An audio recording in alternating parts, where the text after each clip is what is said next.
Kita bersatu di dalam doa. Terima kasih Bapak untuk berkat-Mu ya Bapak sepanjang 6 hari yang lalu dalam kehidupan kami ya Bapak. Berkat jasmani, berkat rohani yang Tuhan limpahkan bagi kami selama aktivitas kami ya Bapak. Di hari Syabat-Mu yang suci kudus ini ya Bapak, kami datang untuk beribadah, melakukan pertemuan kudus di Sabat-Mu ini ya Bapak. Berkati kami umat-Mu yang sudah hadir di tempat ini ya Bapak. Berkati umat-Mu yang dalam perjalanan. Tuhan berkati, lindungi supaya tiba dengan selamat. Yang sakit Tuhan sembuhkan. Yang lemah Tuhan beri kekuatan yang baru. Yang kesulitan ekonomi finansial Tuhan berikan berkat terobosan keuangan bagi semua umat-Mu ya Bapak. Terlebih secara khusus kami berdoa untuk Pak Edi dan keluarga yang baru saja ibundanya Tuhan panggil kembali pulang. Tuhan berikan penghiburan, Tuhan berikan kekuatan. Karena setiap yang Tuhan panggil, Tuhan sudah sediakan tempat yang terbaik di hadirat-Mu di surga di sana ya Bapak. Berkati keluarga Pak Edi, keluarga besarnya, berikan penghiburan, berikan kekuatan bagi mereka semua ya Bapak. Terima kasih banyak Bapak, ampuni setiap dosa kesalahan kami, pagari bentengi ibadah Syabat kami di tempat ini ya Bapak. Besem Yesua Hamasyah, kami berdoa dan mengucap syukur. Amin.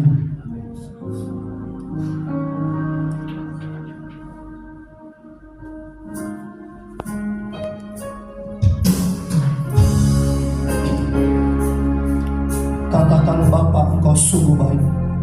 Apapun yang terjadi di kehidupan kita, Tuhan selalu melakukan yang terbaik bagi kita umat-Nya.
Kasih dan rahmat-Mu selalu baru dan tak pernah terlambat. Pertolongan-Mu besar setia-Mu di sepanjang hidup. Katakan Bapa, Engkau sungguh baik.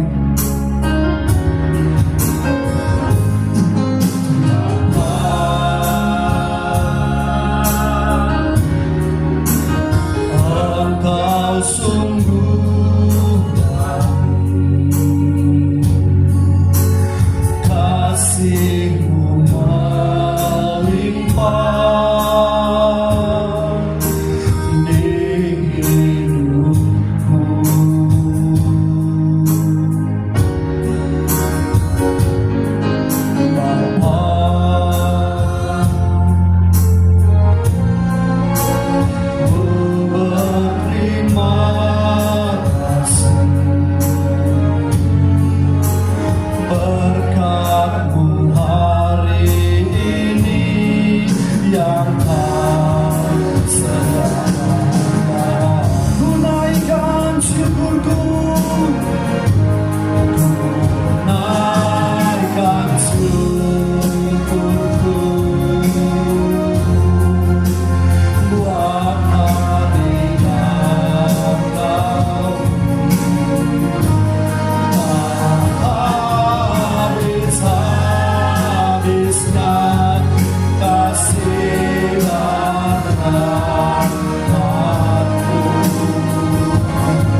bagi Tuhan kita. Haleluya. Tuhan yang memberikan penghiburan, memberikan kekuatan.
Ya, salam salam Bapak Ibu. Puji Tuhan kita sudah bersama-sama kembali, tidak terasa 1 minggu, dan minggu ini kita memasuki bulan baru, yaitu bulan Av, bulan yang kelima di kalender Masehi. Jadi nanti kita juga akan membacakan berkat bulan baru, bulan Av, dan kita percaya di bulan Av ini, kalau dari kata Av sendiri artinya Bapak ya, Avindo, Av jadi Bapak. Dan kalau kita lihat di bulan Av ini memang banyak hal-hal yang tragedi ya, karena di tanggal 9 Av itu dimana umat Israel berpuasa selama 24 jam dan meratap karena Bait suci pertama itu juga dihancurkan di tanggal 9 Av, kemudian bait suci kedua 70 Masehi juga dihancurkan di 9 Av. Jadi memang ini disebut peringatan Tisa B'Av atau 9 Av. Jadi itu membuat Sabat ini dikatakan Sabat Kason ya, Sabat yang bersifat profetik. Itu untuk pembukaan. Jadi kita bersuka cita bahwa kita memasuki Sabat dan kita akan lantunkan Matohu, kita puji, lakukan dengan pujian dengan suara yang terbaik. Bapak Ibu, bagi yang sudah hafal bisa suaranya lebih keras, dan ini melambangkan bahwa Tuhan mengubahkan utuh dari bangsa yang akan mengutuk bangsa Israel, dan Tuhan ubahkan menjadi berkat bagi bangsa Israel. Sama seperti kita, Tuhan mengubahkan setiap kutuk-kutuk yang boleh dilemparkan kepada kita, kita klaim dan kita ubah itu menjadi berkat bagi kita. Kita katakan Matofu, alangkah indahnya. Kita nyanyikan Matofu Matofu oleh Kak Yakob di Pembisaan Israel. Matofu Matofu, oh haleka Yakob, miskenoteka Israel. Matofu Matofu, oh haleka Yakob, miskenoteka Israel. Kasdeka afofeteka estaka feleka koseka beirateka. Matofu Matofu, oh haleka Yakob, miskenoteka Israel. Matofu Matofu, oh haleka Yakob, miskenoteka Israel. Adonai ahapi meoneteka, ungkon miskan kebodeka, miskan godeka, fadi esta kafe, veraha, Efreka ibne Adonai, oh si Matofu Matofu, oh haleka Yakob, miskenoteka Israel. Matofu Matofu, oh haleka Yakob,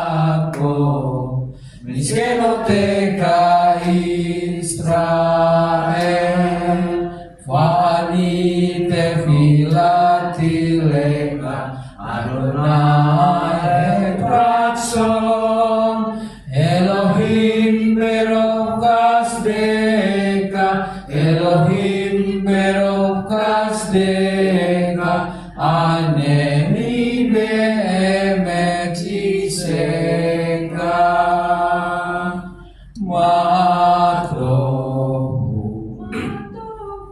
Madovu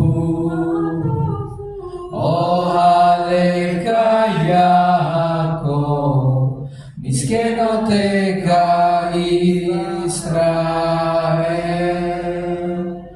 miskenoteka Israel Adonai, aku cinta pada rumah kediaman-Mu dan pada tempat kemuliaan-Mu bersemayam, dan aku mau sujud menyembah, aku mau berlutut di hadapan-Mu, cintaku, dan aku kiranya doaku kepadamu ya Adonai boleh diterima. Elohim, dalam berkat kasih setiamu yang besar, jawablah aku dalam kebenaran keselamatanmu. Amin. Kita bersukacita, kita angkat pujian lagu ini Ismeku Bemakoteka somre sabat. Ismeku Bemakoteka somre sabat. Pekore onek sabat. Ismeku Bemakoteka somre sabat. Pekore onek sabat.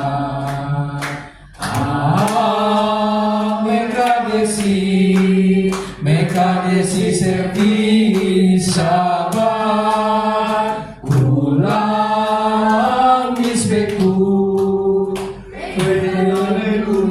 dengan sabat ismeku memang proteka somre sabat pekore ore sabat ismeku bemakoteka somre sabat pekore ore sabat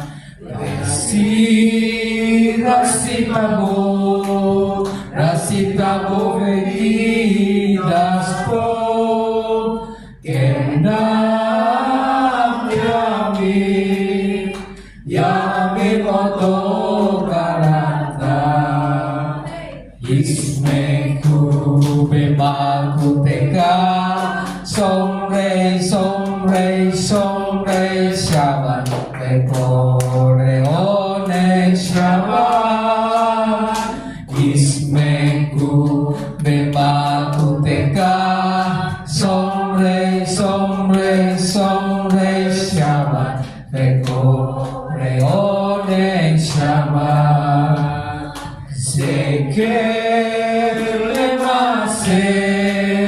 lemase veresi sabat zeker lemase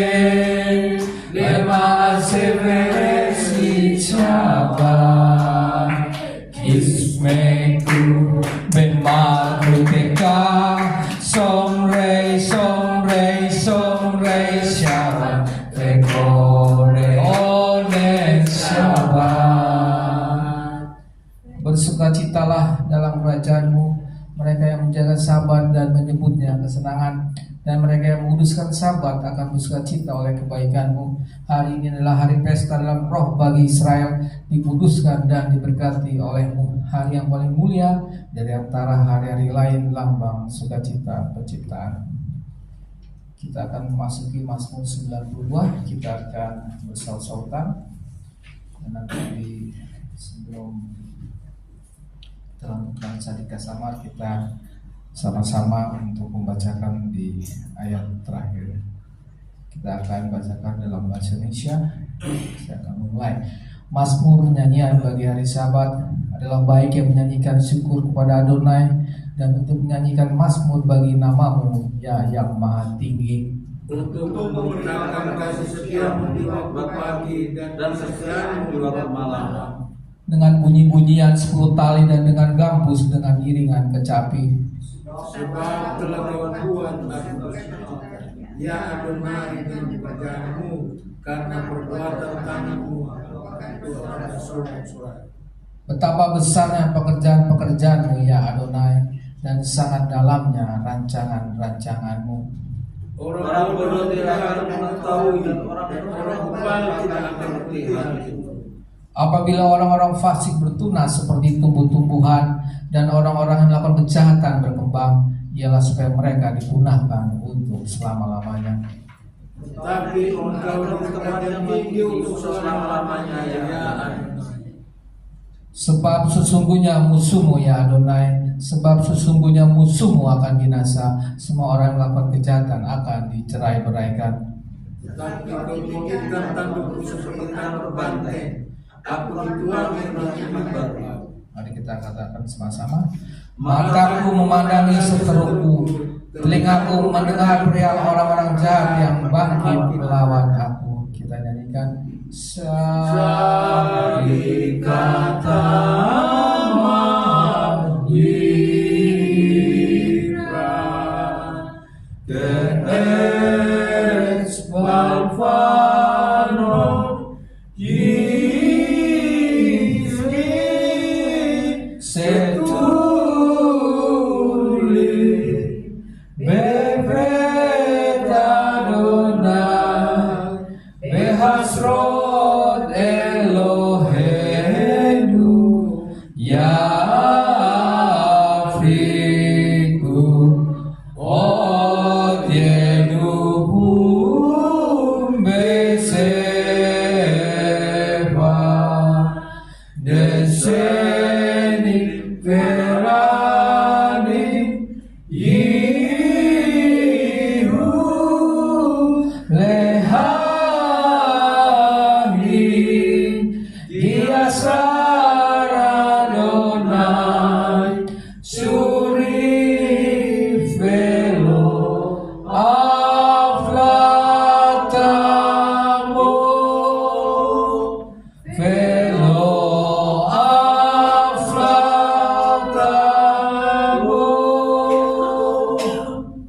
Orang benar akan bertunas seperti pohon korma, akan tumbuh subur seperti pohon aras di Lebanon. Mereka yang ditanam di Bet Adonai akan bertunas di pelataran Elohim kita. Pada masa tua pun mereka masih berbuah menjadi gemuk dan segar, untuk memberitakan bahwa Adonai itu benar, bahwa ia gunung batuku dan tidak ada kecurangan padanya.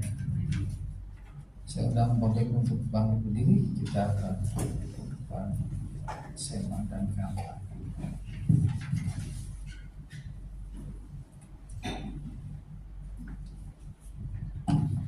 Mari kita arahkan hati kita ke Yerusalem baru, dan kita akan melakukan sema. Et Adonai Hamefora Adonai Hamefora Leolam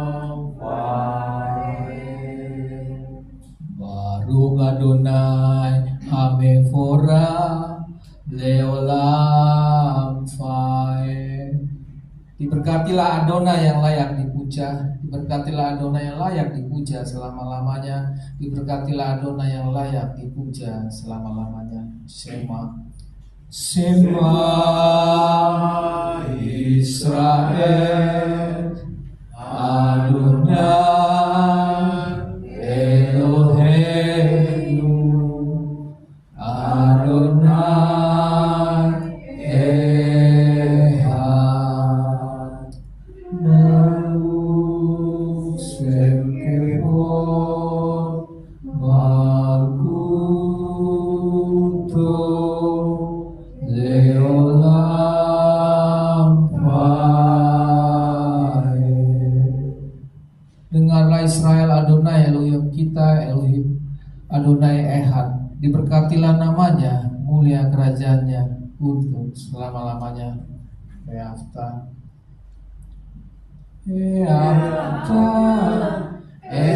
Adonai Eloheka Vekol Faka Uvekol Nafseka ufekom meodeka, fehayu, adefanim haele, aseranoki, insafeka, hayo, alefafeka, fesinatam nirmaneka, redimarka, bam, besiteka, bebeteka, ufleteka, badere, uksabeka, ukumeka, usatameo, aladeka, fehayuneka po, eneka, ukata, manususo, beteka, ufisareka, lemahang siteru, easite, ekormis potai, etem kerosi, lerolehe, Ani Adonai Elohim, Aser Hoset Tiekem, Mieretz Misraim, Lehiot Lahem, Leolehi, Ani Adonai Elohim, Adonai Elohim. Amen. Silakan duduk kembali.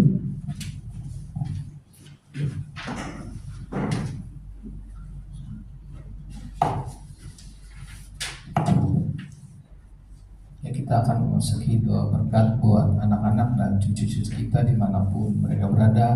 Kebetulan tidak ada di sini, mari kita satukan hati kita untuk memberkati anak-anak. Terima kasih Bapa, terima kasih Engkau memberikan kami waktu di tempat ini untuk kami boleh ada di Mitra Kodes. Terima kasih untuk setiap kesehatan dan juga sukacita yang kau berikan di saat ini Bapa, karena ada berkat yang khusus yang kau berikan saat kami ada di dalam ibadah sabat ini. Terima kasih Bapa, secara khusus kami berdoa buat anak-anak dan cucu-cucu kami yang ada. Kami percaya mereka dalam perlindungan Tuhan, mereka dalam pemagaran Tuhan, mereka dalam rencana Tuhan, di dalam hatimu bagi anak-anak kami. Kami berdoa Bapa, kami bawa mereka untuk setiap perjalanan hidup mereka yang masih panjang, untuk setiap studi, untuk setiap apapun yang mereka ingin raih di masa muda mereka. Kami mendukung mereka Bapa. Biarlah Bapa memberikan hikmat-Mu, Engkau memberikan pertolongan kepada anak-anak dan cucu-cucu kami yang ada, karena kami percaya bahwa Tuhanlah yang ada di depan mereka, Tuhanlah yang memimpin mereka, dan mereka boleh berseru dan hanya mengandalkan Engkau, karena Engkaulah sumber daripada segala sumber, sehingga mereka boleh dalam perlindungan Tuhan. Dan kami memagari mereka dari hal-hal yang buruk, dari pergaulan-pergaulan yang buruk. Kami memagari mereka di dalam nama Yesus Masiah. Biarlah mereka boleh menjadi terang, biarlah mereka boleh menjadi garam, sehingga nama Tuhan dipermuliakan untuk setiap keadaan anak-anak kami Bapa. Dan kami memberkati setiap studi, kami memberkati setiap pekerjaan yang mereka sudah lakukan. Mereka akan mendapatkan buah-buah dan mereka mendapatkannya karena bersandar kepadamu. Terima kasih Bapa, kami serahkan hari-hari anak-anak kami, dan kami percaya Tuhan tetap membela mereka, dan mereka juga boleh mendapatkan berkat daripadamu. Berkat kepada anak laki-laki, mari kita arahkan Elohim ke Efraim, Feki, Manase. Kiranya Elohim menjadikan engkau seperti Efraim dan Manase. Engkau akan melupakan masa lalu yang tidak menyenangkan, dan akan tetap berbuah sekalipun lingkunganmu tidak mendukung, karena buah-buahmu berasal dari Bapa surgawi. Berkat kepada anak perempuan Yesimah, Elohim ke Sarah, Ribkah, Rahel, Lea. Kiranya Elohim menjadikan engkau seperti Sarah, Ribkah, Rahel, dan Lea. Kau akan menjadi wanita bijak seperti dalam Amsal 31, menjadi berkat bagi keluarga, jemaat, dan masyarakat, serta menjadi berkat bagi suami dan anak-anakmu kelak. Kita akan berkat kepada anak laki-laki dan perempuan. Yevaneka Adonai Feis mereka, Yair Adonai Panaf Eleka Fikuneka, Isa Adonai Panaf Eleka Feyasim Leka Shalom. Adonai memberkati engkau dan melindungi engkau. Adonai menyinari engkau dengan wajahnya dan memberi engkau kasih karunia. Adonai mengangkat wajahnya kepadamu dan memberi engkau damai sejahtera. Kiranya langkah-langkah kehidupanmu terus dipimpin oleh Tuhan Kodes, Yesaya Yesua Hamasiah. Amin. Sebelum kita masuk ke pembacaan Torah, saya undang Bapak Ibu untuk bangkit berdiri. Kita akan membaca berkat Roh Kodes, berkat bulan baru. Kita akan membacakannya yang bahasa Indonesia.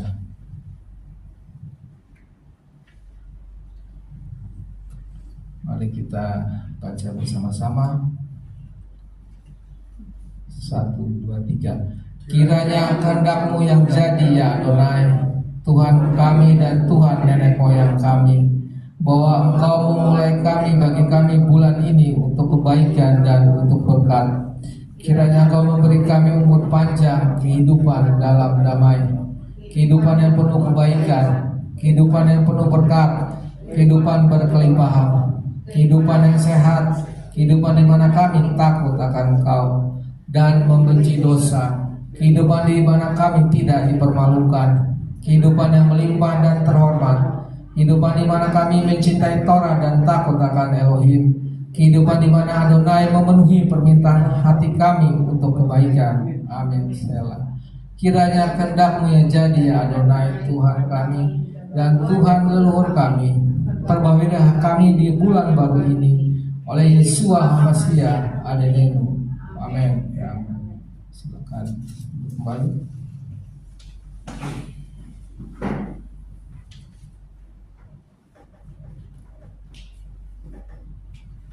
Kita akan memasuki pembacaan Torah.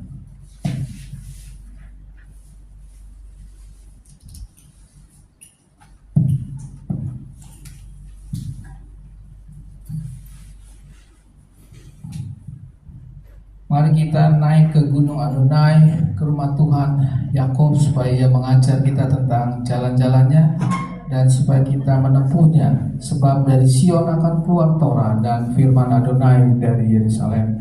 Saya undang Bapak Ibu untuk bangkit berdiri. Kita katakan Kibit Sion Tesei Torah, Kibit Sion Tesei Torah, Udafar Adonai Mirushalai, Baruch Senatan Torah Torah, Baruch Senatan Torah Torah, Leamo Israel Likusatu. Dari Sion akan keluar Torah dan firman Adonai dari Yerusalem. Diberkatilah Dia memberi Torah, memberikan Torah kepada umatnya Israel dalam kekudusannya. Saya undang Pak Jurusan untuk ke depan.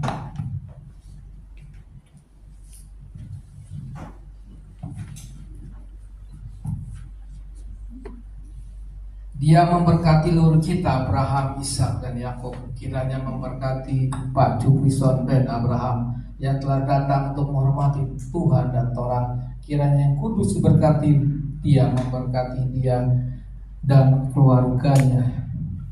Kiranya yang kudus diberkati Dia, memberkati Pak Juprison dan Abraham dan keluarganya, dan mengirimkan berkat dan kemakmuran dari segala pekerjaan tangannya. Kita seundang Bapak Ibu untuk bangkit berdiri. Kita katakan Baruch Adonai Hamofela. Kasan dan pembaca kemudian jemaat akan menjawab Baruch Adonai Hamofela Leolam Paling. Baruch Adonai Hamofela, Baruch Adonai Hamofela Leolam. Kembali, silakan.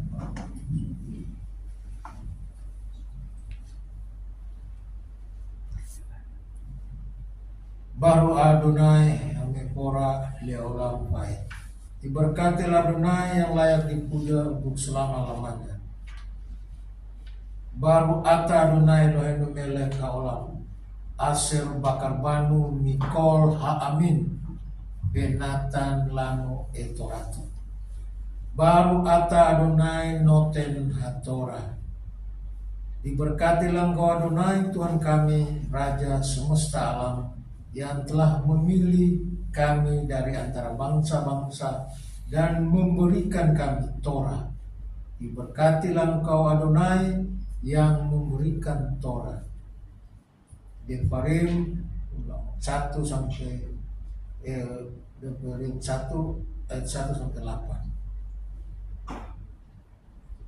Ele hadvarim aser diber Mose el kol Yisrael be'efer bayaden bamidbar ba'arafa mor subbein paran ubein tofel pelapan pehaserot pedi sahab ahad asal yom mekhoref derek haaser ab kades bar nea Payehi bi baim sana beaste asar koldes berhat lehodes diber Mose el payeni bi baim bene Israel kol aser siur Adonai atau Allahem. Acharei hakoto et Sihon melech haemori asei Yosei behepom peet op melech habasa aser Yosei bastarot beet rei beefer hayarden beeretz Moab koil Mose ber el hatora hasot lemor Adonai Eloheinu diber elenu bahoref lemor rab lahem sefet bahar haze penu usei lahem upom har haimori pl kol Senef Barab Bahar. Adonai Elohim kita telah berfirman kepada kita di Horeb, katanya, kamu sudah cukup lama tinggal di gunung ini. Berangkatlah, pergilah ke pegunungan orang Amori dan semua daerah di sekitarnya, di Araba, Yordan, di pegunungan dan di daerah dataran rendah, dan di Negeb, dan di tepi laut, yaitu negeri orang Kanaan, dan Libanon sampai sungai besar, yaitu sungai Efrat. Lihatlah, aku sudah mengaruniakan suatu negeri kepadamu. Masukilah dan milikilah negeri yang lebih dijanjikan Adonai dengan bersumpah kepada leluhurmu, yaitu kepada Abraham, Ishak dan Yakub, untuk memberikannya kepada mereka dan keturunannya. Baru ata Adonai Eloheinu melech haolam aser natan lanu Torat emet bekaye olam natan betokenu bauka. Baru ata Adonai noten hatorah. Diberkatilah Engkau Adonai Tuhan kami, Raja semesta alam, yang telah memberikan Torah kebenaran dan menanamkan hidup kekal di tengah kami. Diberkatilah Engkau Adonai yang telah memberikan Torah. Terima kasih Pak.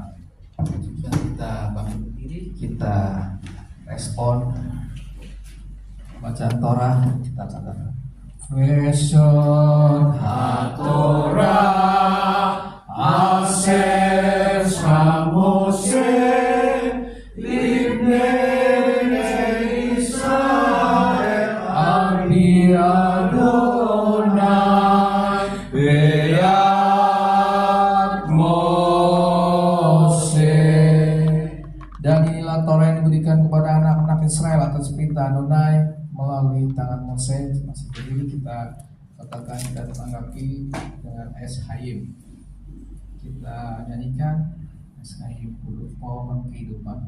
Eshayim lama simba vetokeha menusa dela keka dakenoa vekaleti foteha shalom hasifenu Adonai eleka benasufa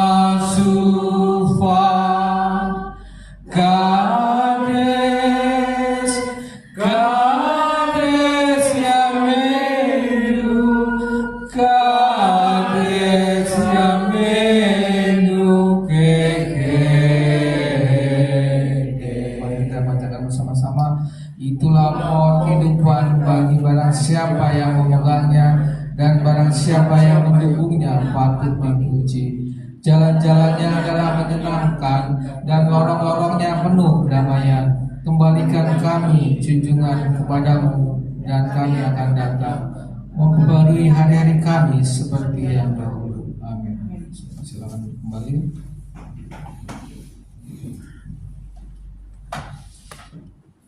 Kita akan lantunkan doa murid-murid Tefilat Hatamidin, kemudian nanti kita bacakan bahasa Indonesianya. Afilu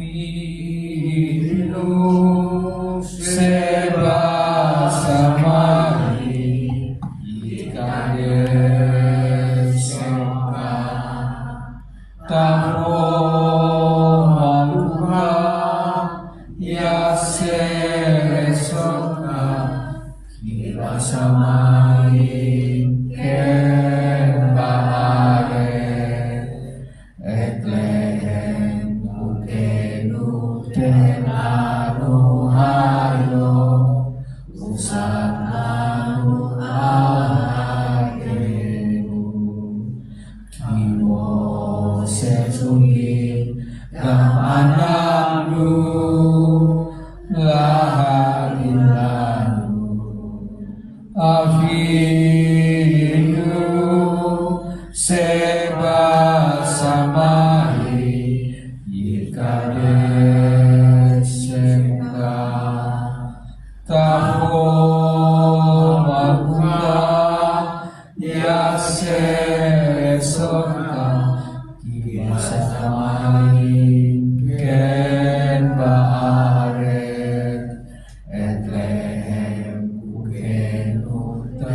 Amin.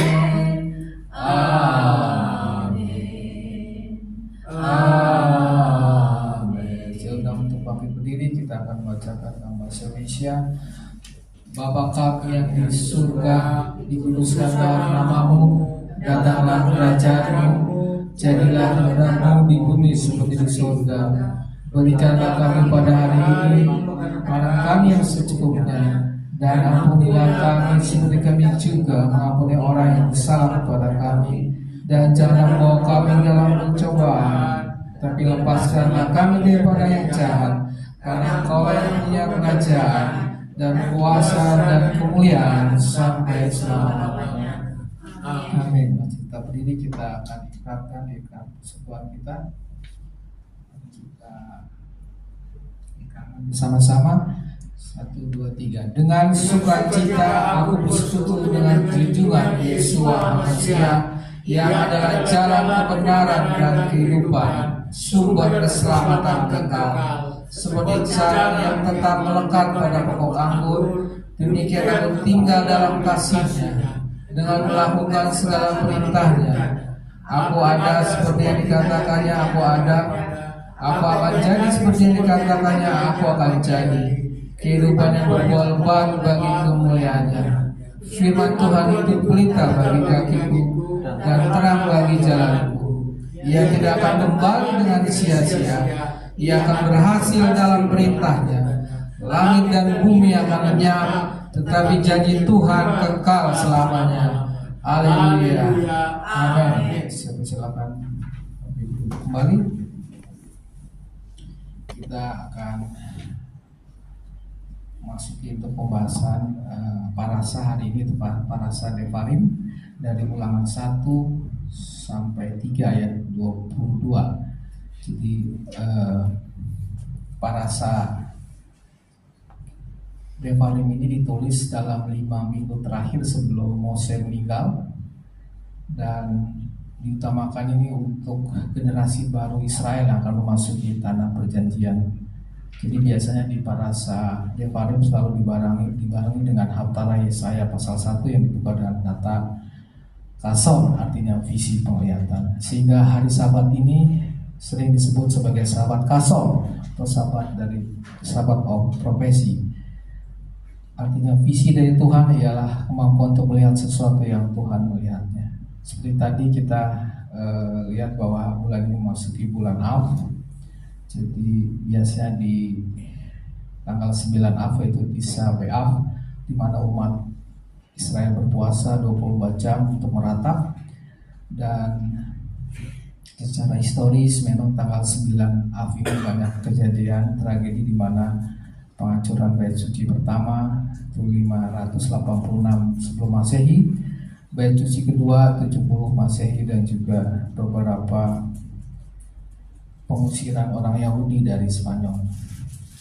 Tapi dari menariknya dari tradisi Talmudik, itu di Berakot 2:4 menunjukkan bahwa Sang Mesias itu lahir tepat pada 9 Av saat bait suci dihancurkan. Ini bukan kelahiran secara harfiah jasmani, melainkan sebuah kiasan rohani memberi pesan kuat di tengah kehancuran sekalipun tetap ada pengharapan pemulihan dari Tuhan melalui Sang Mesias untuk membangun bait suci berikutnya. Jadi parasa ini juga parasa yang dikatakan jadi parasa ini memuat teguran keras Adonai melalui Mose karena generasi yang keluar dari Mesir itu terlalu lama tinggal di kawasan Gunung Horeb atau Sinai. Jadi kalau kita lihat kata Sefet itu berarti berasal dari akar kata Yasaf yang berarti tinggal menetap, duduk dan menikmati. Israel merasa puas berada di galuh tanah asing dengan membangun rumah di sana dan enggan melangkah menuju Eretz Israel yang berlimpah susu dan madunya. Jadi untuk ini kita akan dipandu dan dipimpin oleh Pak Suparno, kebetulan Pak Joko Nama berhalangan. Saya persilakan Pak.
Shabbat Shalom. Shalom, shalom. Kita berjumpa lagi dalam ibadah Sabat hari ini. Parasa hari ini adalah Devarim. Namun sebelumnya kita tundukkan kepala, mengundang hadirat Tuhan untuk hadir di tengah-tengah kita. Bapa di surga, terima kasih buat waktu yang indah pagi hari ini Tuhan. Engkau telah kumpulkan kami di tempat ini untuk bersama-sama mendengarkan sabda-Mu. Oleh sebab itu Tuhan, kami serahkan waktu yang indah di dalam tangan-Mu. Kuasai hati dan pikiran kami pribadi lepas pribadi. Dan kiranya Engkau penuhi ruangan ini dengan kuasa-Mu Tuhan, sehingga kami dapat menikmati hadirat-Mu. Dan khususnya hamba-Mu yang Kau percayakan pada hari ini untuk membawakan firman-Mu Tuhan, urapi dan penuhi dengan kuasa-Mu, sehingga setiap kata kalimat yang keluar dari mulutnya bukan berasal dari pikirannya, tapi suara-Mu sendiri yang akan menyampaikan berkat-Mu bagi kami semua. Terima kasih Bapa. Di dalam nama Putra-Mu yang tunggal, Yesua HaMasiah, kami ucap syukur dan berdoa. Haleluya. Amin. Bapak Ibu yang kami kasihi, perasa hari ini adalah Devarim. Devarim itu berasal dari kata dasar dafar. Dafar itu artinya word, kata, firman, sesuatu atau something. Jadi sores atau akar katanya itu dari dalet, bet, dan res.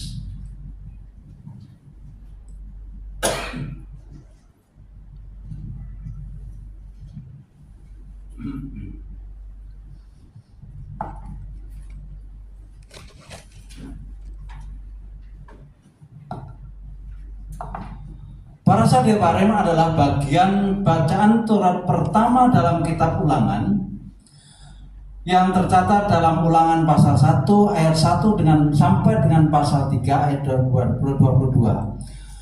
yang berarti perkataan-perkataan.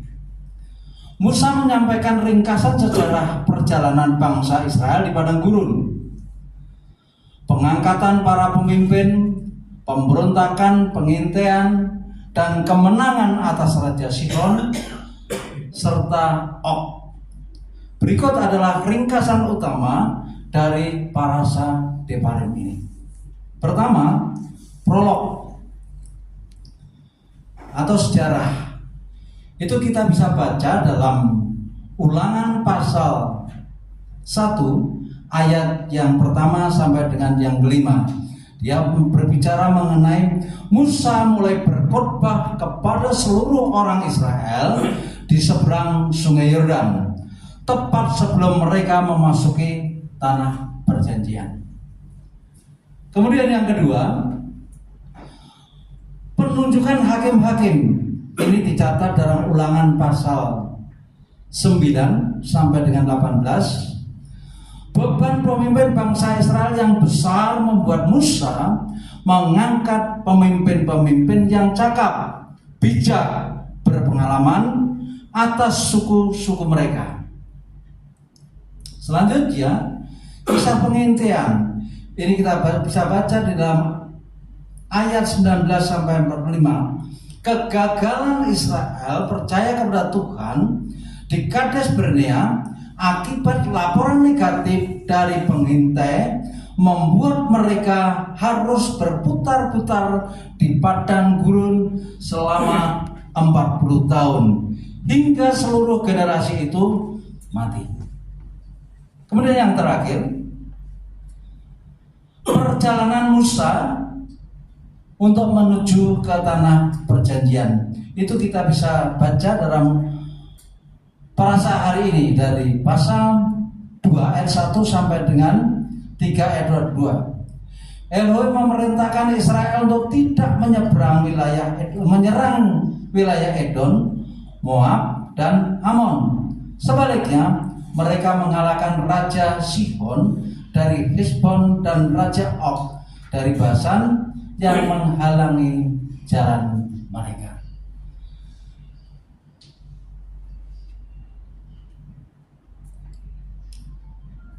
Yang menarik dari ringkasan ini, saya ingin menyorot kisah pengintaian.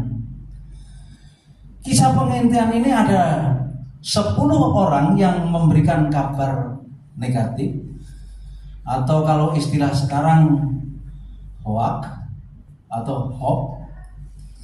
Ternyata menyampaikan kabar hoax itu ada sanksinya dari Tuhan. Karena berita negatif yang disampaikan oleh para pengintai ini menyebabkan bangsa Israel berputar-putar di padang gurun selama 40 tahun. Lebih dari itu, dia katakan bahwa seluruh generasi itu mati. Jadi memberitakan kabar hoax itu ada sanksinya. Apalagi sekarang berita hoax di mana-mana. Kita sebagai anak-anak Tuhan hindari untuk menyampaikan berita hoax. Oke, kita lanjutkan.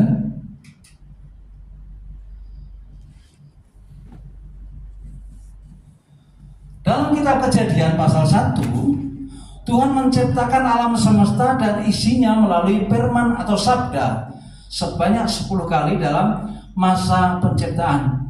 Ini Deparen kok ngomongin masalah proses penciptaan. Karena Deparen itu definisinya adalah perkataan-perkataan. Jadi kita ingin melihat bahwa kuasa perkataan atau kuasa sabda itu nyata dan Tuhan telah buktikan pada proses penciptaan. Mari kita lihat rincian 10 dari firman yang Elohim gunakan untuk menciptakan alam semesta ini. Hari pertama, firman untuk menciptakan terang. Itu kita bisa baca dalam Kejadian 1 ayat yang ketiga. Jadi Elohim berkata, jadilah terang, maka terang itu jadi. Kemudian hari kedua, firman untuk menciptakan cakrawala. Itu kita bisa baca Kejadian 1 ayat 6. Cakrawala itu adalah bentangan. Mungkin ada di antara kita masih belum sering baca tapi kurang paham. Cakrawala itu bentangan. Coba kita keluar kemudian lihat ke atas. Nah, bentangan itu kita bisa lihat nggak ada batasnya. Jadi cakrawala itu bisa dibilang langit. Hari kedua Tuhan menciptakan langit. Kemudian hari ketiga, firman untuk mengumpulkan air dan memunculkan daratan. Jadi kita bisa baca di dalam Kejadian 1 ayat 9. Jadi Tuhan perintahkan semua air itu kumpul dalam satu tempat yang kita sebut laut. Kemudian tampak yang kering itu dinamai daratan. Proses berikutnya, melalui firman juga Tuhan menumbuhkan tumbuh-tumbuhan dan pohon yang berbuah. Ini kita bisa baca dari Kejadian 1 ayat yang ke-11. Kemudian hari keempat,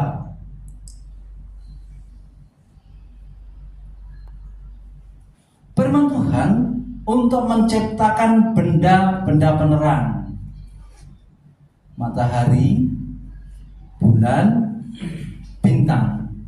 Itu bisa kita baca pada Kejadian 1 ayat 14.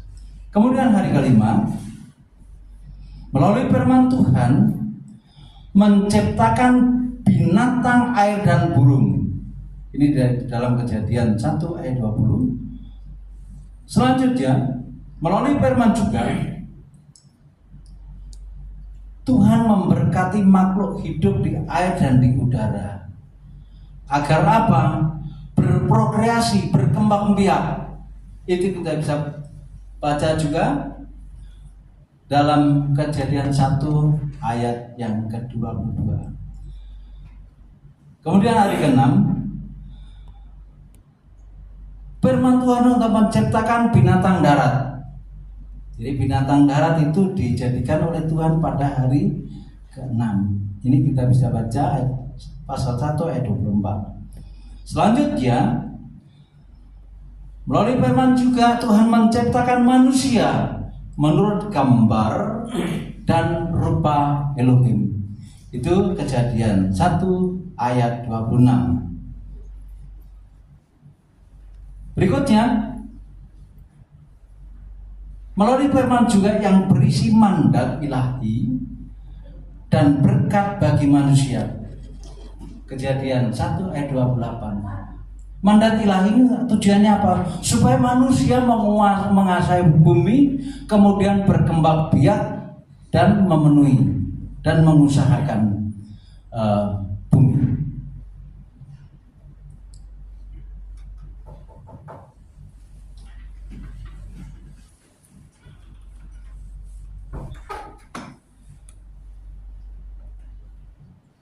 Karena tema kita adalah perkataan, maka kita juga akan berbicara masalah perkataan itu menggunakan mulut kita. Nah, ini penguasaan lidah adalah salah satu tema moral dan spiritual terpenting dalam Alkitab. Menurut kitab Amsal 28 ayat 21, hidup dan mati dikuasai lidah. Hidup dan mati manusia dikuasai lidah. Kok rasanya enggak ya? Kita hidup mati biasanya karena dilakukan perjalanan, tapi firman Tuhan hari ini mengingatkan kepada kita bahwa ternyata hidup atau mati kita itu dikuasai oleh lidah. Anggota tubuh yang kecil ini memiliki kuasa besar untuk mendatangkan berkat atau kutuk, untuk membangun atau menghancurkan. Itu tercatat di dalam Yakobus pasal 3. Oleh karena itu, menjaga perkataan dari ucapan sia-sia, fitnah, dan kebohongan adalah bentuk ketaatan mutlak kepada Elohim. Untuk lebih jelasnya, mari kita buka ayatnya.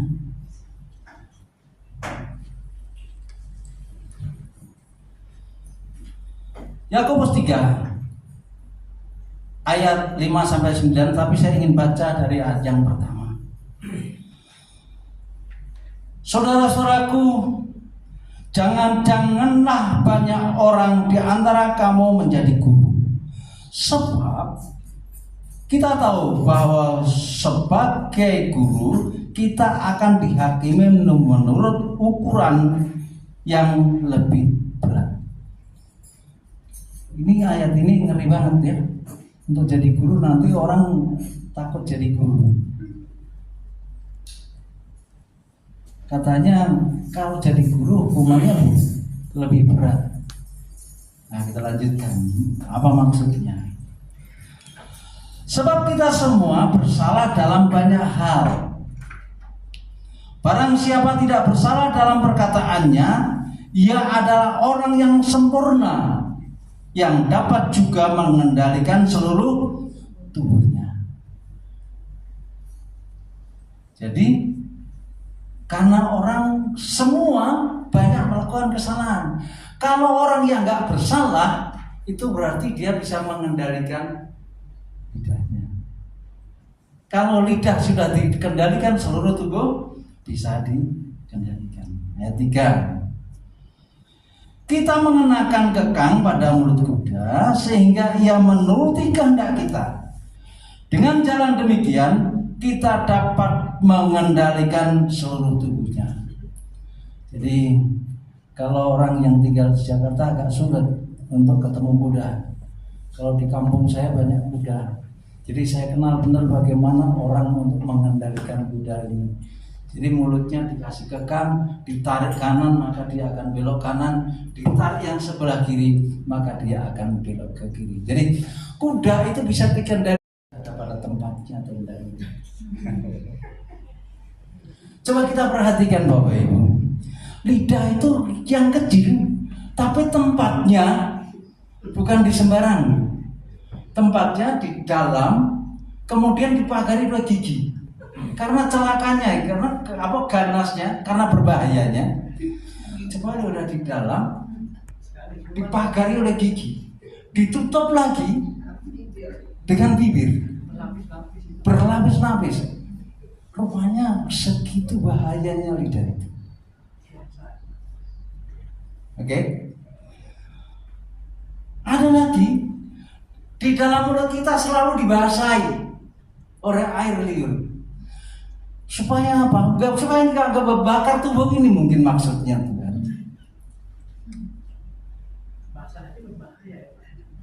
Iya, jadi sudah ditaruh di dalam, dibakari gigi, bibir, dikasih lembab terus supaya sejuk, supaya dingin. Oleh karena itu, melalui perasa ini, Devarim adalah perkataan-perkataan kita harus bisa jaga. Karena melalui perkataan itu punya kuasa. Melalui perkataan itu ada dampak yang harus diakibatkan. Saya membuka ada TikTok atau apa itu di laptop. Ada kasus sekarang yang kasus jam khusus. Yang ini ada dia pura-pura nangis-nangis gitu. Emas itu kan punyaku, aku titipin di sana. Malam dijemput sama polisi. Nangis-nangis. Padahal dia cuma satir, cuma candaan. Tapi dampaknya urusannya sama polisi. Karena itu kuasa lidah itu sangat berbahaya. Dan lidah itu dikatakan tadi ayat 6, lidah itu pun adalah api. Ia merupakan suatu dunia kejahatan dan mengambil tempat di antara anggota-anggota tubuh kita sebagai sesuatu yang dapat menodai seluruh tubuh dan menyalakan roda kehidupan kita, sedang ia sendiri dinyalakan oleh api neraka. Ternyata luar biasa.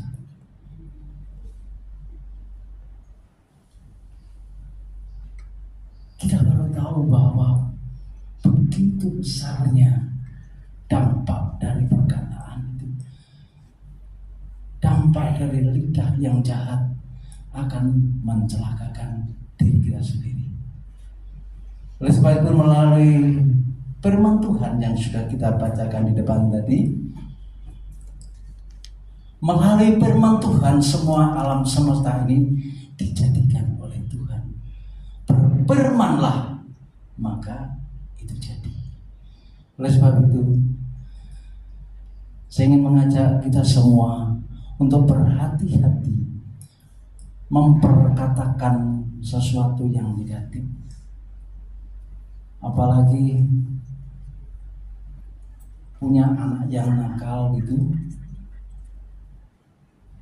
Jangan sampai kita mengatakan sesuatu yang akhirnya mencelakakan anak kita sendiri. Gara-gara kamu sih. Pilih kata-kata sendiri sesuai dengan kebutuhan. Oleh karena kamu sih. Jadi biasanya ibu-ibu kalau udah jengkel keluar asal suka aja sesukanya. Hati-hati. Ternyata itu ada kuasa. Jadi Bapak Ibu Saudaraku, pendekatan biblikal terhadap penguasa lidah mencakup prinsip-prinsip sebagai berikut. Ini saya coba ringkas. Perkataan itu berakar dari hati. Kata-kata yang keluar dari mulut adalah cerminan isi hati. Ini kita bisa baca dalam Matius 12 ayat 34. Untuk menguasai lidah, kita harus terlebih dahulu dipenuhi dengan firman Tuhan dan kasih. Nah, kita coba lanjutkan ayat 7. Semua jenis binatang liar, burung-burung serta binatang-binatang menjalar dan binatang-binatang laut dapat dijinakkan dan telah dijinakkan oleh sifat manusia. Tetapi tidak seorang pun yang berkuasa menjinakkan lidah.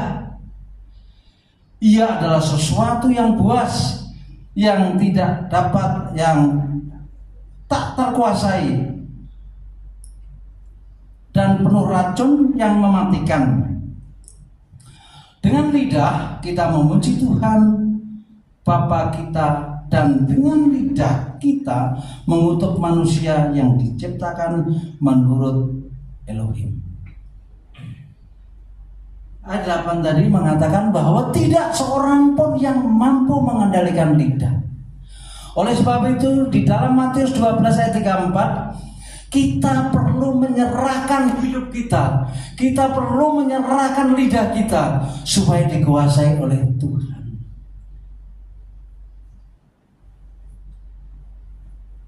Melalui firman Tuhan dan kasih, maka lidah kita bisa terkendali.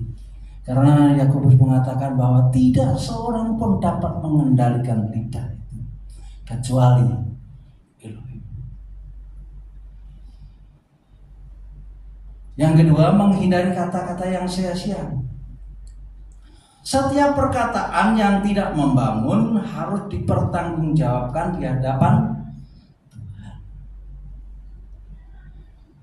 Selanjutnya, memuliakan Elohim dan sesama. Lidah tidak boleh digunakan untuk memuji Tuhan, namun di saat yang sama mengutuk sesama manusia yang diciptakan menurut rupa dan gambar Elohim. Jadi kita juga nggak boleh mengutuk sesama manusia. Kenapa nggak boleh? Karena manusia diciptakan menurut rupa dan gambar Elohim. Kalau kita ngomong jelek, berarti kita menjelekkan Tuhan. Jadi lidah kita tidak boleh digunakan untuk memuji, namun pada saat yang sama untuk mengutuki sesamanya. Yang berikutnya, belajar mendengar. Alkitab mengajarkan agar orang yang percaya cepat untuk mendengar, tetapi lambat untuk berkata-kata dan lambat untuk marah. Ini bisa kita baca nanti dalam Yakobus 1 ayat 19. Jadi Bapak Ibu, Tuhan menghendaki atau Tuhan mengajarkan kepada kita supaya kita dengar-dengaran. Setelah kita dengar, baru kita mulai bisa berbicara. Mau ngomong apa setelah Tuhan dengar dari suara Tuhan. Dan selanjutnya, jangan cepat marah. Nah, kalau di jalanan kita ada salah sedikit aja, marah dulu, baru mikirnya belakangan. Namun Tuhan mengajarkan kepada kita, Alkitab mengajarkan kepada kita, orang yang percaya harus mendengar lebih baik, lebih cepat, dan baru berkata, dan lambat untuk marah.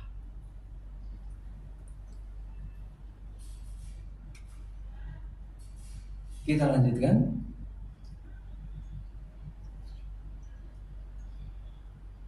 Kekuatan bahasa. Apakah bahasa surga sama dengan bahasa Ibrani atau bahasa roh? Di di berbagai kalangan Kristen sering muncul sebuah keyakinan yang menarik sekaligus menimbulkan perdebatan. Ada yang mengatakan bahwa bahasa Ibrani adalah bahasa surga karena Elohim menyampaikan Taurat dalam bahasa Ibrani dan berbicara kepada para nabi melalui bahasa itu juga. Ada pula yang meyakini bahwa bahasa roh atau bahasa lidah adalah bahasa surga, sehingga seorang yang menggunakannya sedang berbicara dengan bahasa yang dipakai di hadirat Elohim. Jadi kalau sekarang Bapak Ibu yang yakin itu kira-kira di surga nanti pakai bahasa apa ya? Ada yang setuju bahasa Ibrani? Ada yang setuju pakai bahasa roh? Ya, kita lanjutkan. Namun benarkah demikian? Kan banyak kan kita dengar nanti kita di surga itu bahasa yang digunakan adalah bahasa Ibrani. Sementara yang suka menggunakan bahasa roh atau bahasa lidah itu bahasa yang akan digunakan nanti di sana. Kalau tanya sama saya, apa yang mau dipakai? Saya nggak tahu. Kita tunggu aja sama-sama nanti di sana. Bahasa apa yang dipakai dan kita harus belajar dari mana, aku juga belum tahu.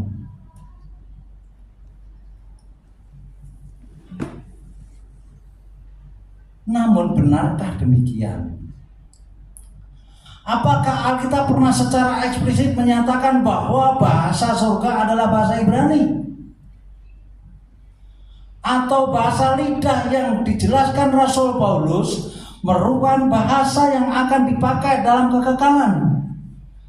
Atau mungkinkah realitas surga justru melampaui seluruh bahasa yang dikenal manusia?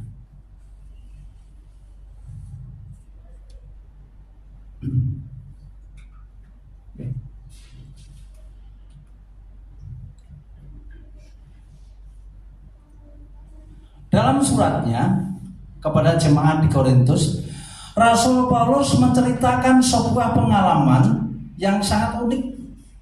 Ketika ia diangkat ke Firdaus, ia berkata bahwa ia mendengar kata-kata yang tak terkatakan, yang tidak boleh diucapkan manusia. Nah,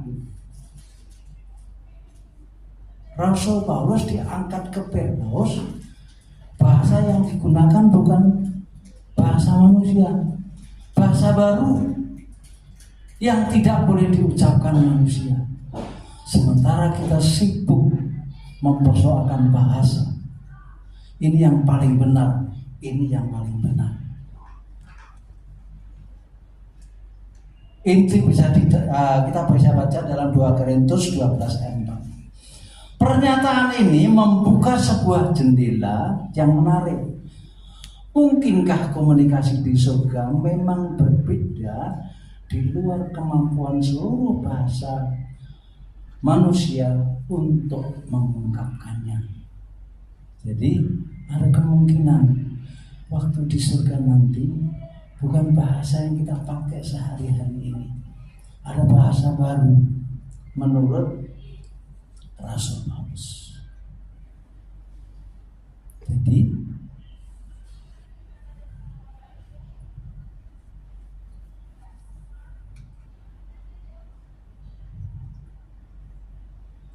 di sisi lain, Paulus juga menulis bahwa bahasa lidah akan berhenti. Nah, bahasa lidah akan berhenti. Kita bisa baca dalam 1 Korintus 13 ayat 8. Jika demikian, apakah bahasa lidah dapat disebut sebagai bahasa kekal di surga? Jawabannya tentu tidak, karena bahasa lidah akan berhenti. Dan bagaimana kedudukan bahasa Ibrani yang oleh tradisi Yahudi disebut Lashon HaKodesh, bahasa yang kudus Apakah kudus berarti berasal dari surga? Atau karena Elohim memilihnya sebagai media pewahyuan kepada umatnya?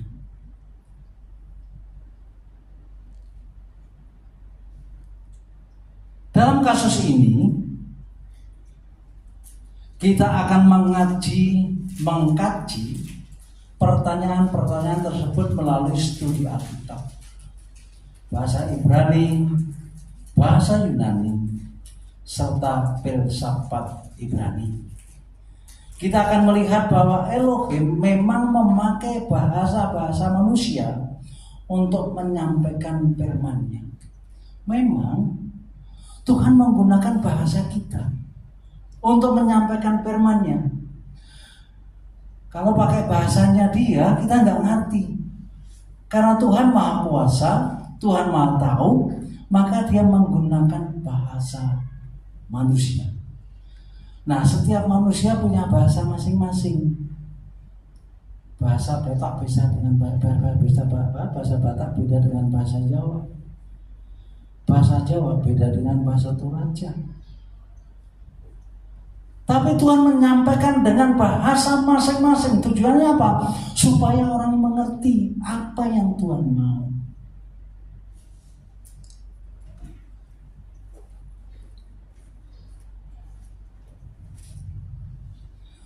Tetapi Alkitab juga memberikan isyarat bahwa realitas surgawi melampaui seluruh sistem bahasa di bumi.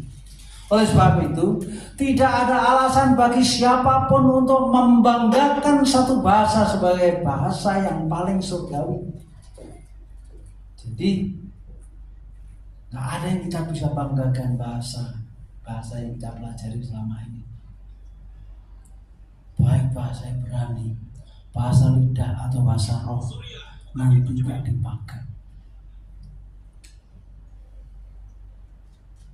Yang terutama bukanlah bahasa yang kita ucapkan, melainkan apakah hati kita hidup dalam persekutuan dengan Elohim. Itu jauh lebih penting. Yang penting hati kita bersekutu dengan Elohim, menyatu dengan roh Elohim. Itu jauh lebih penting daripada kita mempersoalkan bahasa. Mari kita bersama-sama untuk membuka firman Tuhan dan merenungkan sebuah tema yang mengajak kita untuk memandang lebih jauh daripada bahasa manusia, menuju pengharapan akan langit baru dan bumi baru. Ketika kita akan mengenal Elohim dengan sempurna dan memahami apa yang sekarang masih menjadi misteri.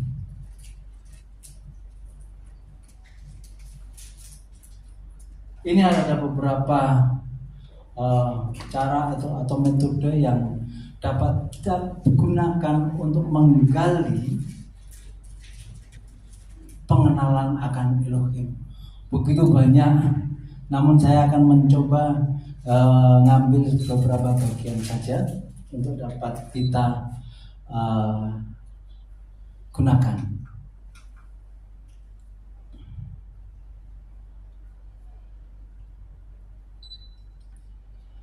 Tuhan menciptakan bahasa, huruf dan angka. Itu bisa kita baca di dalam Kejadian 1 ayat 1. Dalam tradisi pemikiran Ibrani, bahasa bukan sekedar alat komunikasi. Bahasa adalah pondasi realitas itu sendiri. Ketika kitab Kejadian dimulai dengan kata Bereshit, kata ini bukanlah kata hanya sebuah narasi sejarah, tetapi sebuah kosmologi linguis bahwa Elohim menciptakan alam semesta melalui firman. Kita sudah lihat tadi Kejadian pasal 1, dari semua ciptaan itu digunakan oleh Tuhan melalui firman-Nya.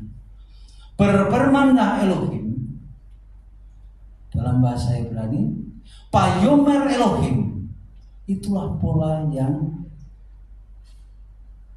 digunakan Tuhan untuk menciptakan. Setiap langkah penciptaan dimulai dengan ucapan ilahi.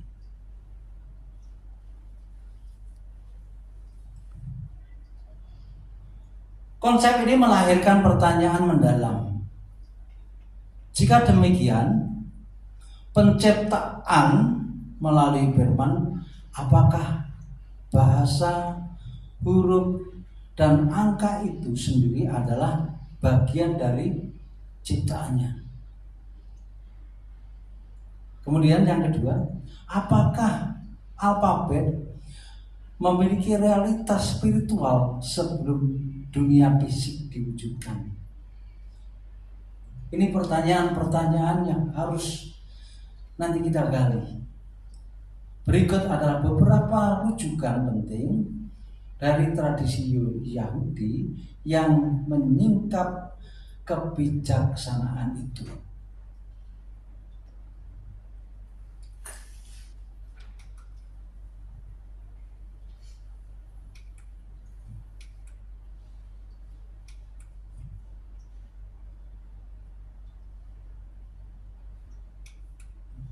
Gak mau geser ya Pak?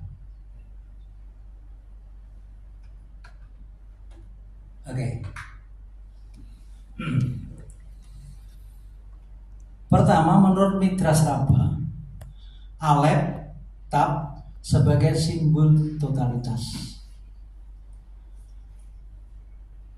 Dalam Bereshit Rabbah, para rabi menafsir partikel Alef, Tab atau yang kita biasa baca et dalam Kejadian 1 ayat 1, Bereshit bara Elohim et hasamayim pet haaret. Et atau alef tab tidak memiliki terjemahan langsung dalam bahasa Indonesia. Partikel et ini berfungsi sebagai penanda objek langsung atau didio. Namun dalam tradisi Midrash, partikel ini dipahami memiliki makna yang jauh lebih luas. Alef tab terdiri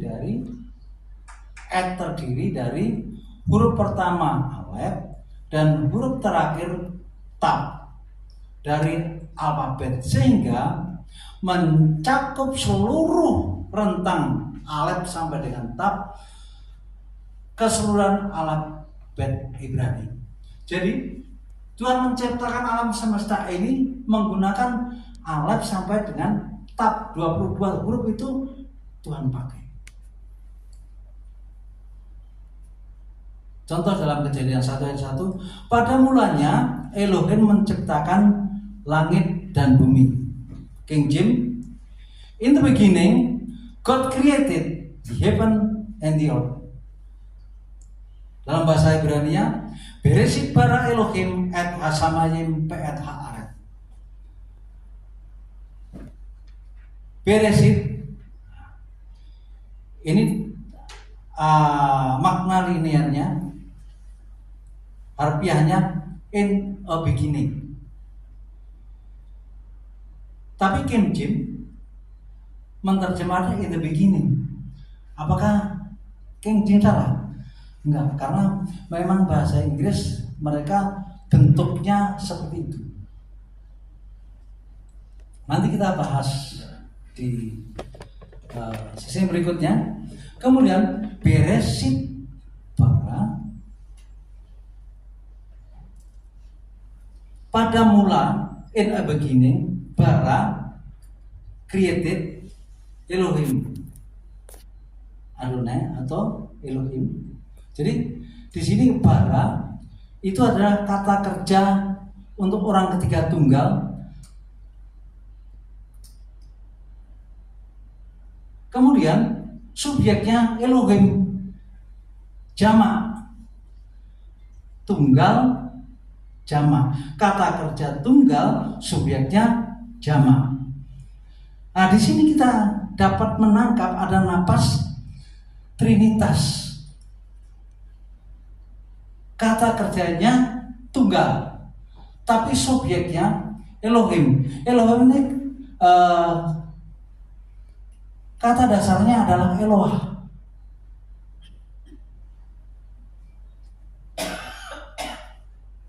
Karena dia jamak, jadi mendapat akhiran jadi Elohim.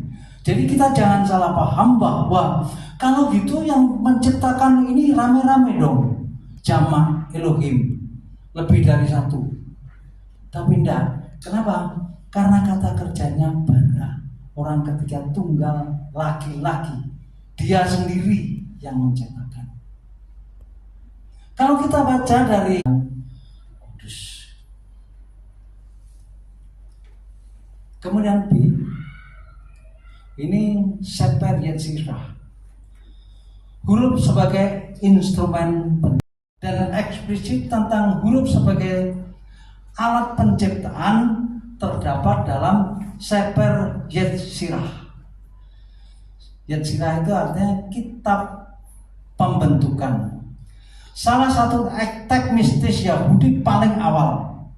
Dalam pasal 2 dinyatakan dengan 22 huruf dasar Tuhan mengukir, memahat, menimbang, menggabungkan, dan melalui semuanya itu membentuk seluruh ciptaan.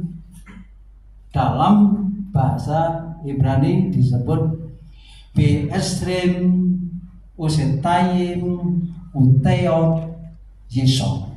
Makna harfiahnya dengan 22 huruf dasar Tuhan menciptakan alam semesta ini.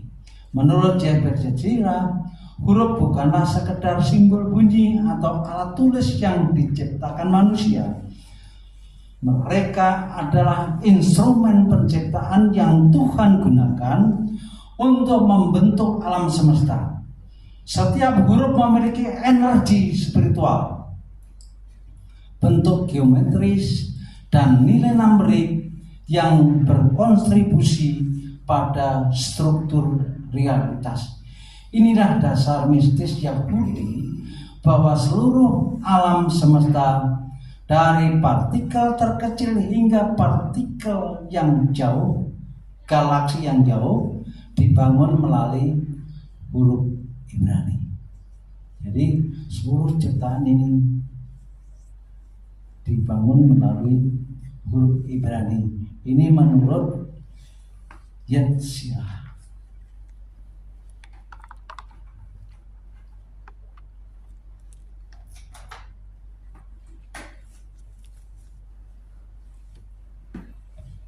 Nah, ini selanjutnya menurut Zohar, huruf mohon, ya, huruf memohon untuk memulai penciptaan. Zohar, kitab klasik Kabalah, membuka pembahasannya dengan kisah yang memukau. Seluruh huruf Ibrani datang menghadap Elohim, masing-masing memohon agar penciptaan dimulai dengan huruf mereka. Setiap huruf menyampaikan alasan mengapa ia layak menjadi yang pertama.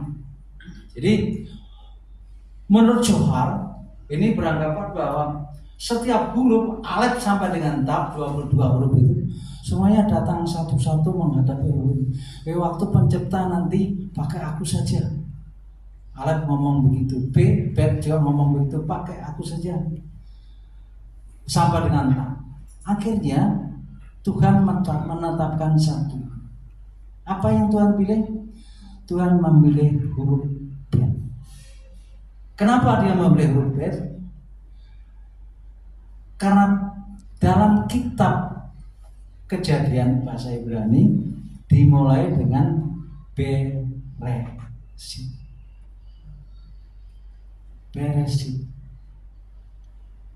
Beresit itu bermakna juga sebagai barakah atau berkat. Beresit itu bermakna juga sebagai berkat. Makanya Tuhan berkenan. Tuhan berkenan memakai huruf Bet.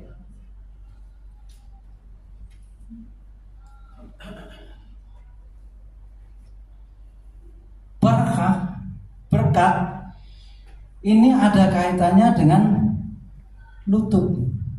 Loh, kok jauh banget ya? Berkat kok sama lutut? Dari bahasa Ibrani itu barak itu ada kaitannya dengan berek. Berek itu lutut. Coba kita lihat waktu Tuhan Yesus sebelum dia diserahkan, dia membasuh kaki ke-12 muridnya. Dia mengambil cawan, kemudian dia melepaskan jubahnya. Dia menutupi. Kemudian dia menyuci muridnya satu persatu. Sering kita berdoa, Baruch atah Adonai Elohim melek haolam. Diberkatilah, maknanya Tuhan menutupi kita untuk memberkati. Saya ngomong. Begitu baiknya Tuhan itu. Begitu kita minta berkat, Tuhan berlutut memberkati kita. Menekuk lututnya untuk menuangkan berkatnya atas kita. Seringkali kita hanya mengucapkan Baruch, tapi kita nggak ngerti makna yang sesungguhnya. Jadi barak ini ada kaitannya dengan beret yang artinya lutut. Kita bisa baca salah satu ayatnya.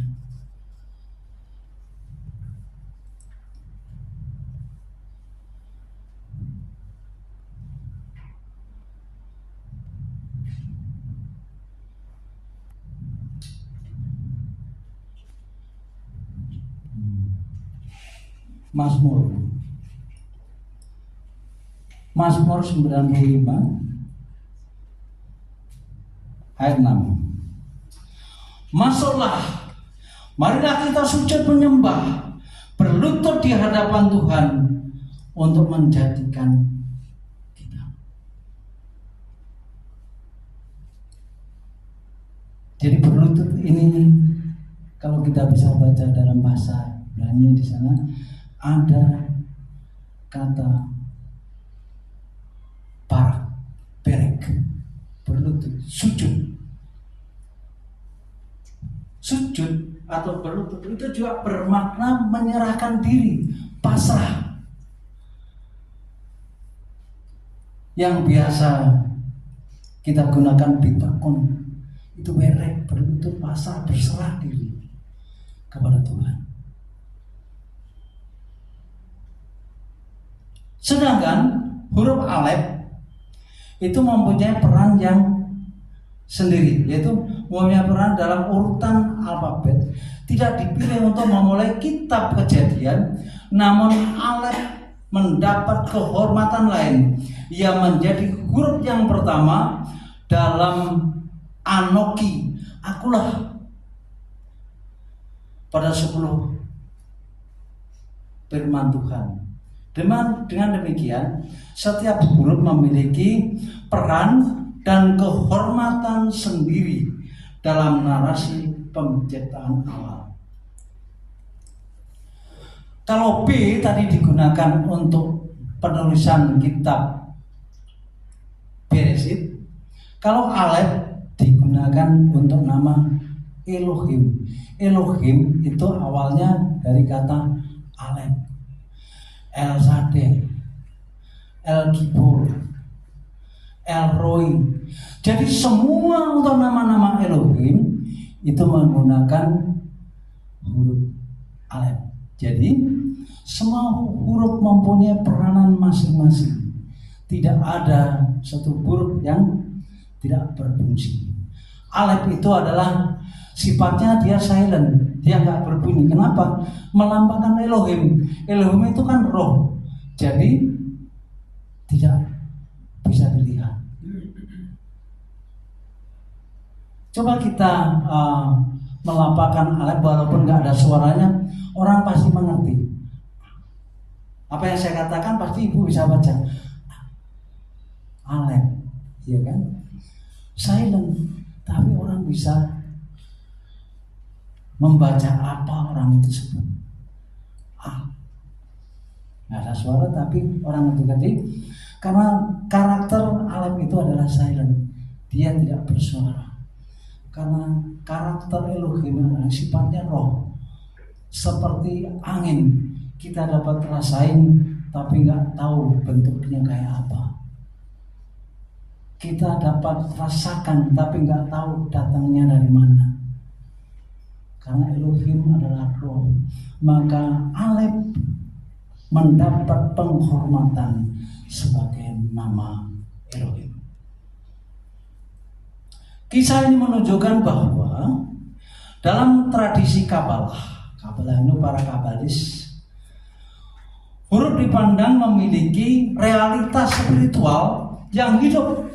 Mereka bukan sekedar simbol mati di atas kertas, melainkan entitas yang berdialog dengan Sang Pencipta dan berpartisipasi dalam karya penciptaan.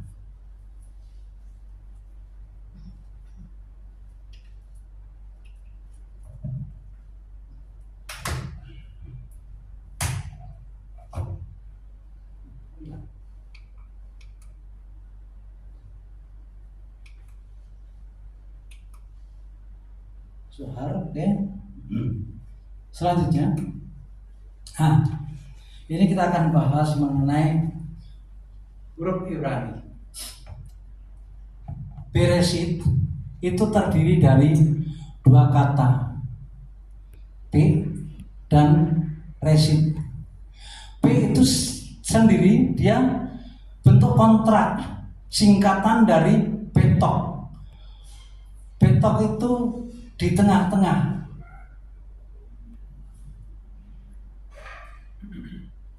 Jadi Reshit, jadi P dan Reshit kalau digabung menjadi kolom baris yang kedua, Bereshit, in a beginning.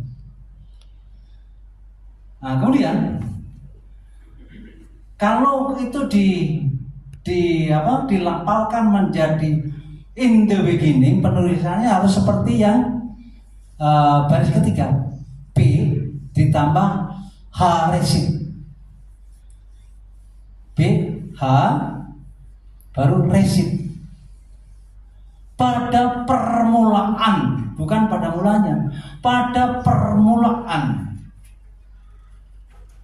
Makanya kalau ditulis kompletnya dari Bereshit.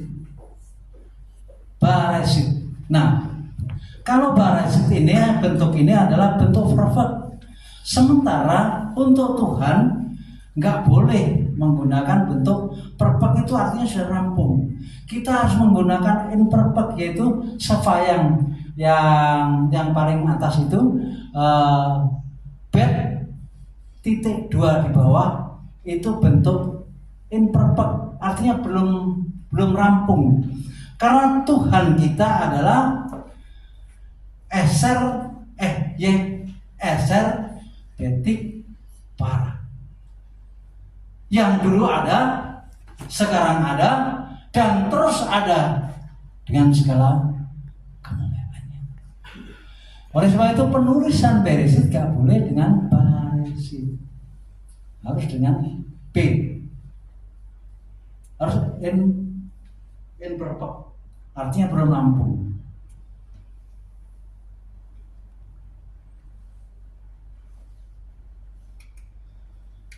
Nah, kita lihat, kalau kita lihat gambar ini gambar ini bukan nanti sesungguhnya di sana seperti ini, enggak. Saya hanya ingin mengajak hidup kita itu di tangan Tuhan. Jadi kita perhatikan, ada bumi ditaruh di dalam gelas atau dalam kontainer, kemudian kita ada di dalamnya situ. Segede apa sih kita? mau mengerti semua bahasa Tuhan, mau mengerti semua kehendak Tuhan. Jadi kita terlalu kecil. Hidup kita itu seperti di tangan Tuhan itu. Nah, sebelah kanan itu adalah dimensi kekekalan. Makanya tidak ditulis dengan Baresit. Kalau Baresit itu dari awal, dari paling kiri sampai dengan paling kanan. Jadi dari kanan sampai kiri. Jadi yang sebelah sini itu adalah dimensi kekekalan. Elohim sudah ada, malaikat sudah ada, makhluk surgawi sudah ada, surga sudah ada. Jadi yang diciptakan Tuhan itu adalah bumi beserta dengan isinya. Jadi Beresit itu maksudnya bumi ini yang kemudian ada di dalam genggaman Tuhan.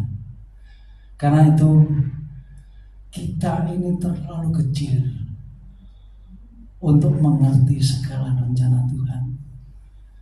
Yang perlu kita lakukan hanya berserah. Biar Tuhan yang bentuk kita menjadi bejana yang berkenan di matanya.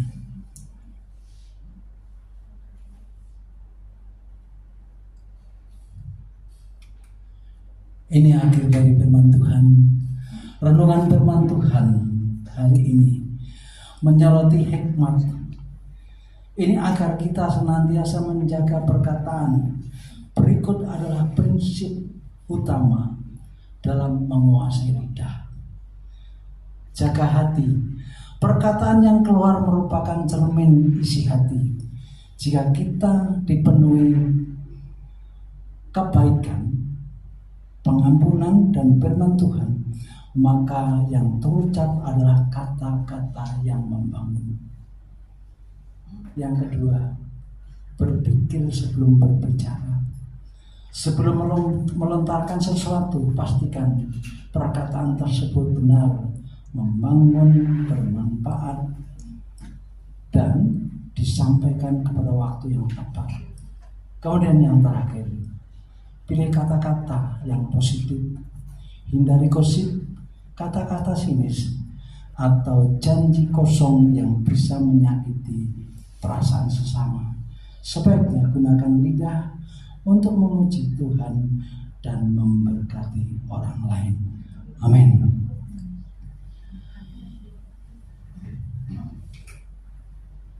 Demikian firman Tuhan pada pagi hari ini. Mari kita sekali lagi tundukkan kepala. Bapa, terima kasih. Kami telah berhenti menyampaikan firman Tuhan, namun kami rindu Roh-Mu tetap bekerja melawat pribadi lepas pribadi masing-masing. Biarlah firman Tuhan yang telah kami dengarkan bersama Tuhan berkarya di dalam hati kami dan menghasilkan buah di dalam kehidupan kami. Terima kasih Bapa. Seluruh keberadaan kami sepenuhnya kami serahkan di dalam tangan-Mu. Di dalam nama Putra-Mu yang tunggal, Yesus Masias, Tuhan dan Juru Selamat kami. Kami mengucap syukur dan berdoa. Haleluya. Amin.